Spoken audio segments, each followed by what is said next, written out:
Les dieux ont créé une chose qui n'est que besoin. Tant qu'ils se sentent dorlotés, aimés et en sécurité, ça va. Mais si ces besoins constants n'étaient plus satisfaits et qu'ils venaient à s'échapper, même les dieux ne pourraient pas l'arrêter. Tu veux bien jouer avec moi?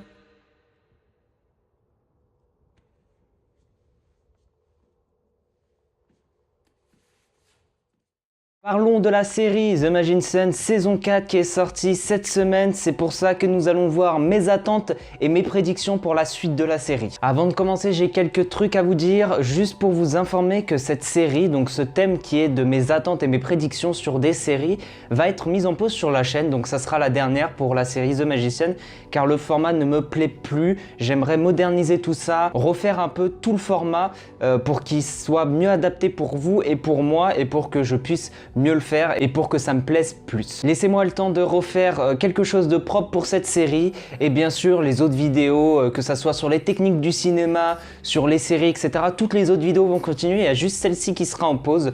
Donc peut-être pour la saison 6 de The 100, elle sera peut-être pas présente, j'en suis vraiment désolé.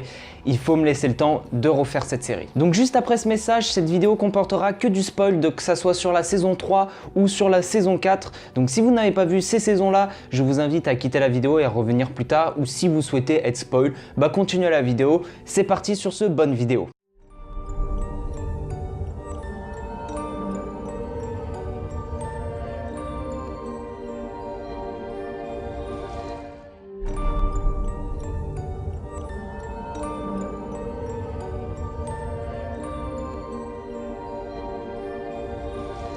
Tout d'abord un petit résumé de cette série, même si vous l'avez entendu précédemment dans une de mes vidéos, c'est pas grave, on va se rafraîchir la mémoire, donc c'est parti. La série parle d'un personnage qui s'appelle Quentin Coldwater qui est en marge de la société et depuis son enfance, il est attiré par la magie. Il se réfugie dans la lecture de ses romans préférés, Fillory, et effectue des séjours en hôpital psychiatrique car il croit trop à la magie et ses proches pensent qu'il est fou parce que il ne sait pas que la magie existe vraiment, pour lui c'est juste des contes, mais il y croit tellement. Et plus tard dans l'histoire, il découvre qu'il est un magicien et une personne l'invite à passer des tests d'admission en compagnie de son amie Julia. Par la suite, il sera admis à Breakbills, une université protégée du reste du monde qui forme en secret des futurs magiciens. Donc Quentin, avec l'aide de ses nouveaux amis Alice, Penny, Margot et Elliot, va rentrer dans une histoire qui les dépasse un tout petit peu et on verra ce qui se passe par la suite. De toute façon, la saison 3, je vais vous la résumer. Donc le résumé de cette saison 3 se passe avec le personnage principal Quentin. Et malheureusement, il a tué un dieu à Fillory et donc les enfants des dieux vont venir pour couper le courant de la magie à Fillory et dans le monde entier en fait.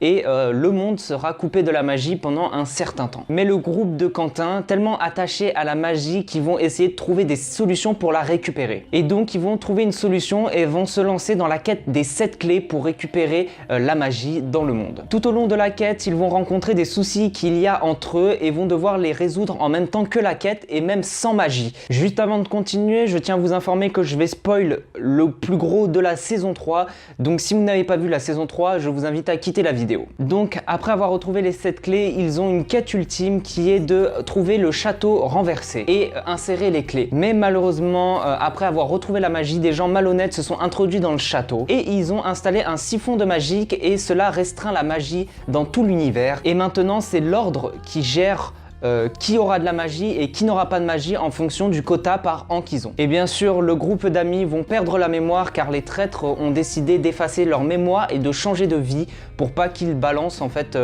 aux gens que une restriction a été faite sur la magie. Mais dans ce chaos entre magiciens, ils ont libéré un démon qui était dans le château renversé et qui peut changer de corps comme il souhaite. Donc, bienvenue dans les saisons 4.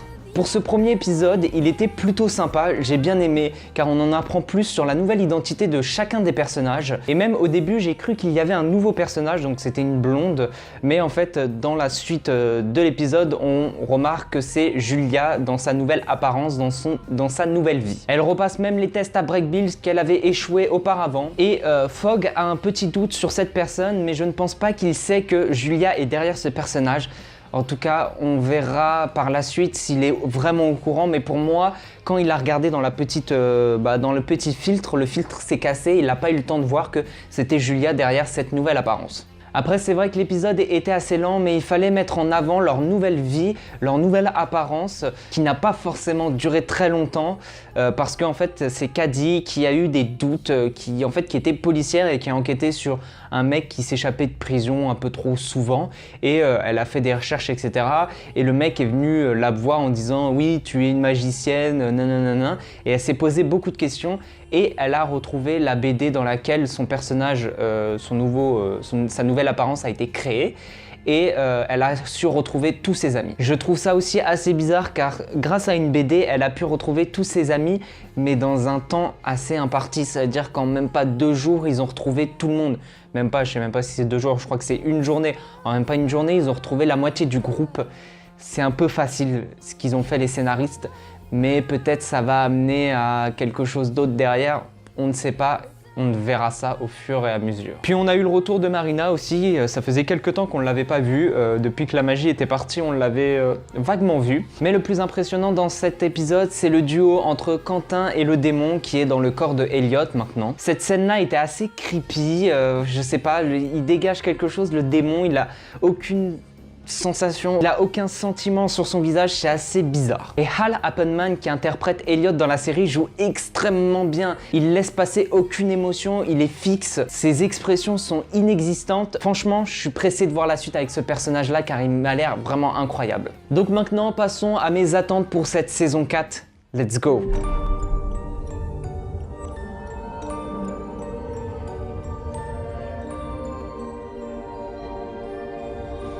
J'aimerais voir le retour de la vraie magie comme dans les 2 premières saisons où Elliot et Margot s'amusaient avec et où Quentin et Alice essayaient de nouveaux sorts. Franchement, ça me manque car dans la saison 3, il n'y avait pas trop de magie, j'étais un peu déçu.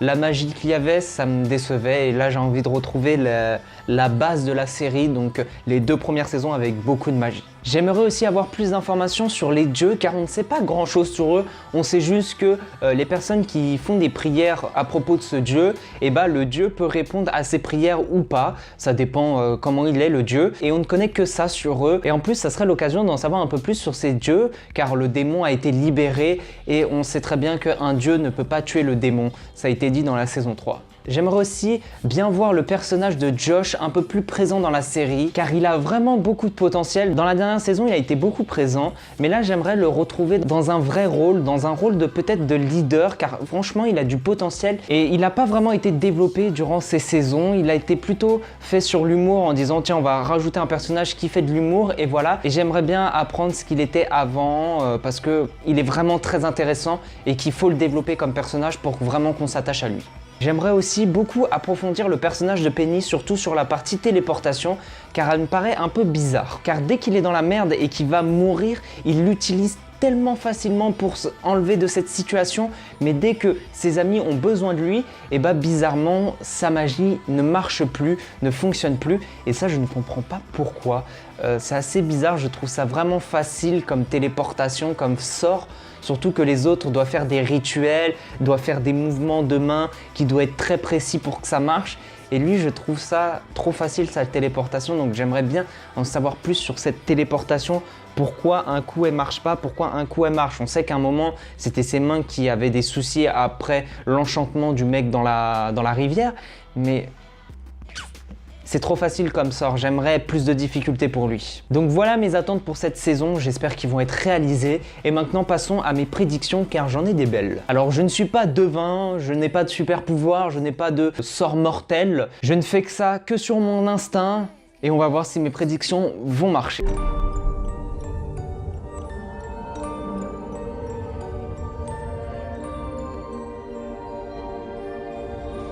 Je suis persuadé qu'un des personnages principaux va mourir auprès du démon car il faut le vaincre ce démon. Mais comment le tuer sachant que même un dieu ne pourra pas le tuer? Donc je pense que Julia va être en cause là-dedans car c'est elle qui a des relations avec les dieux car c'était une ancienne déesse.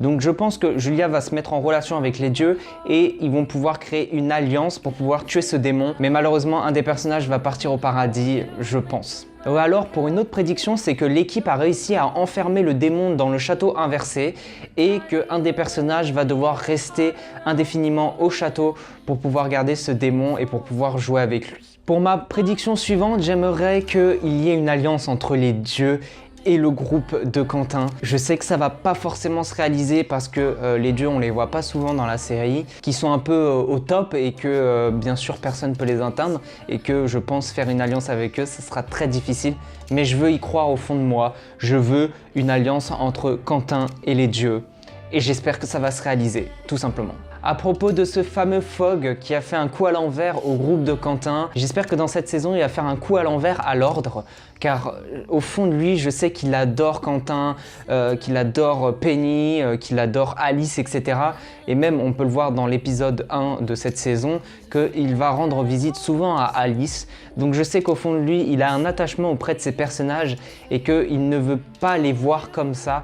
Et je pense qu'il va aider le groupe à peut-être tuer le démon ou alors à enlever cette restriction de magie auprès de l'ordre. Donc j'espère qu'il va rejoindre le groupe de Quentin, car au fond de lui je sais qu'il c'est un mec bien. Pourquoi il l'a mis à l'envers? Parce qu'il voulait faire vivre son école et qu'il voulait pas se faire virer. Je sais que c'est un homme bien, je sais qu'il va faire un coup à l'envers. Et je le prédis, il va faire un retournement de situation dans l'ordre et il va revenir auprès du groupe de Quentin. Et ma dernière petite prédiction, c'est que ça sera peut-être l'une des dernières saisons, car cette série n'a pas vraiment de succès. Et ouais, je sais pas, j'aimerais pas, mais je le sens au fond de moi que la saison 5, ça sera la dernière. J'espère qu'ils vont mettre le paquet parce qu'il y a beaucoup de potentiel dans cette série, mais vous n'imaginez même pas. Même moi, dans la tête, je me crée des scénarios pour cette série parce qu'il y a énormément de possibilités. Donc j'espère que cette série et cette saison va remettre un peu du budget, un peu d'argent et ils vont pouvoir investir dans une saison 5, saison 6, saison 7, saison 8 car il y a vraiment de potentiel, mais je pense que ouais, ça va s'arrêter à la saison 5, je ne l'espère pas vraiment, mais au fond de moi, vu les résultats de la série, je ne pense pas qu'ils vont continuer dans une lancée où les spectateurs diminuent à chaque épisode. En tout cas, Sci-Fi, on croit en vous. En tout cas, si ça se finit à la saison 5, on veut une énorme saison, on veut pas être laissé sur le côté en mode ouais il y a une suite mais vu qu'on n'a pas d'argent bah on va pas la faire cette suite donc vous aurez que la saison 5 point final. Non, on veut une vraie fin si la série se finit. En tout cas prévoyez tout ça si c'est le cas. Mais en tout cas je veux pas que ça se finisse cette série, elle est top. Elle est incroyable. Donc voilà ce qui est pour mes attentes et mes prédictions. Je sais, j'ai pas eu beaucoup de prédictions, pas beaucoup d'attentes. Comme chaque série, comme The 100, j'ai pas eu beaucoup de prédictions et on verra ce que ça donne dans un futur épisode. Donc en tout cas, j'espère que vous avez apprécié cet épisode. Nous, on se retrouve dans quelques mois pour avoir l'avis final sur cette saison. Je ne mets pas de date parce que ça va se décaler comme à chaque fois parce qu'il va y avoir des soucis, etc. Je ne mets pas de date. En tout cas, n'hésitez pas à venir en commentaire me dire vos prédictions et vos attentes et moi j'y répondrai et on peut débattre de tout ça avec grand plaisir. Aussi, évitez une chose dans les commentaires, c'est où trouver cette série, où trouver la saison 4, où trouver la saison 3, la saison 2, etc.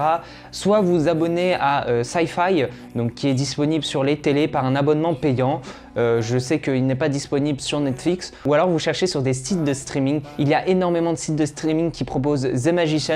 Donc je ne vous donne pas ces sites car je ne veux pas engrainer les gens dans des sites de streaming et faire perdre de l'argent à cette série ou à n'importe quelle autre série. Donc j'espère que vous avez apprécié cette vidéo. En tout cas, on se retrouve très bientôt pour de nouvelles vidéos. Moi je vous dis à la prochaine. Salut tout le monde.